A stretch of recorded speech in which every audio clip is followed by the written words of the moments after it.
हमारे YouTube channel ग्रह गोचर में आपका स्वागत है। इस चैनल के माध्यम से हम सनातन धर्म और संस्कृति से जुड़ी महत्वपूर्ण जानकारियां आप तक पहुंचाते हैं, तो हमारे चैनल को सब्सक्राइब कीजिए और महत्वपूर्ण जानकारियों का आनंद उठाते रहिए। आज हम बात करेंगे कर्मा पर्व की, जो इस वर्ष 6 सितंबर दिन मंगलवार को मनाया जाएगा। भाद्रपद महीने के शुक्ल पक्ष की एकादशी को मनाया जाने वाला कर्मा पर्व भाई बहन के आपसी सद्भाव, स्नेह और प्रेम का प्रतीक है। साथ ही ये त्योहार कृषि और प्रकृति से भी जुड़ा हुआ है, जिसमें अच्छी फसल के लिए प्रकृति की आराधना की जाती है। इस दिन बहनें अपने भाइयों की सुख समृद्धि की कामना करती हैं। यह प्रकृति के आदिम सम्मान का भी पर्व है। कर्मा प्रकृति को बचाने, उसे समृद्ध करने और जिंदगी को प्रवाह देने वाला पर्व है। इस पर्व का इंतजार कुंवारी युवतियां बेसब्री से करती हैं।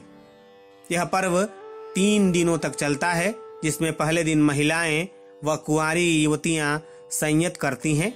दूसरे दिन निर्जल उपवास किया जाता है। इसी दिन मुख्य पूजा आयोजित होती है। शाम को आंगन में करम पौधे की डाली गाड़कर फल फूल आदि से पूजा की जाती है।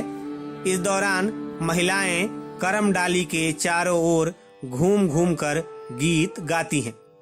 भाई खीरा लेकर बहनों से सवाल करते हैं कि कर्मा पर्व किसके लिए करती हो, तो बहनें जवाब देती हैं भाइयों की मंगल कामना के लिए।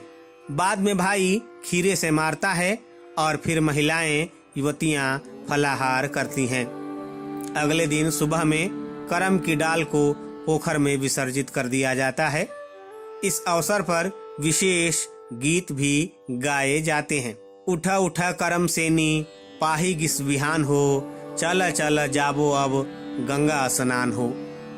इस पर्व को मनाने के पीछे पौराणिक कथा कर्मा और धर्मा नामक 2 भाइयों से जुड़ी है।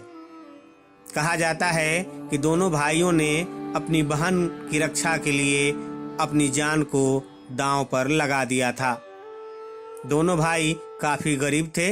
उनकी बहन बचपन से ही भगवान से उनकी सुख समृद्धि की कामना करती थी। बहन के तप के कारण ही दोनों भाइयों के घर में सुख समृद्धि आई थी। दोनों भाइयों ने भी दुश्मनों से अपनी बहन की रक्षा के लिए अपने प्राण न्यौछावर कर दिए। इस पर्व की परंपरा यहीं से मनाने की शुरुआत हुई थी।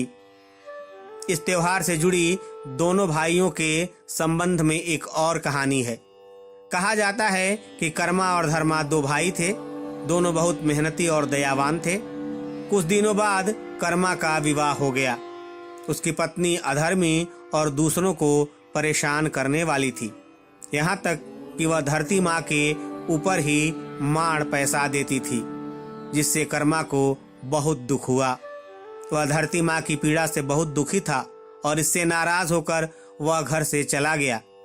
उसके जाते ही सभी के भाग्य फूट गए, दुर्दिन आ गए और वहाँ के लोग दुखी रहने लगे। धर्मा से लोगों की परेशानी नहीं देखी गई और वह अपने भाई को खोजने निकल पड़ा। कुछ दूर चलने पर उसे प्यास लगी। दूर एक नदी दिखाई दी, लेकिन नदी में पानी नहीं था। नदी ने धर्मा से कहा कि जब से कर्मा भाई यहाँ से गए हैं, तब से हमारे कर्म फूट गए हैं। कुछ दूर जाने पर आम का एक पेड़ मिला।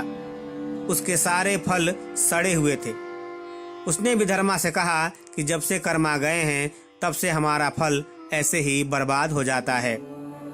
ऐसे ही रास्ते में कई लोग मिले जिन्होंने धर्मा से ऐसी ही बात कही। धर्मा चलते चलते एक रेगिस्तान में जा पहुंचा, जहां उसने देखा कि कर्मा धूप और गर्मी से परेशान है। उसके शरीर पर फोड़े पड़े हैं और वह व्याकुल हो रहा है। धर्मा समझा बुझाकर कर्मा को लेकर घर चल पड़ा। रास्ते में जो लोग मिले थे, सबको सत्कर्म की शिक्षा देते हुए कर्मा अपने घर पहुंचा, जहां उसने पोखर में कर्म की डाल लगाकर पूजा की, जिसके बाद पूरे इलाके में फिर से खुशियां लौट आईं और सभी आनंद से रहने लगे। धर्म और संस्कृति से जुड़ी ऐसी ही रोचक जानकारियों के लिए देखते रहिए हमारा YouTube चैनल ग्रह गोचर।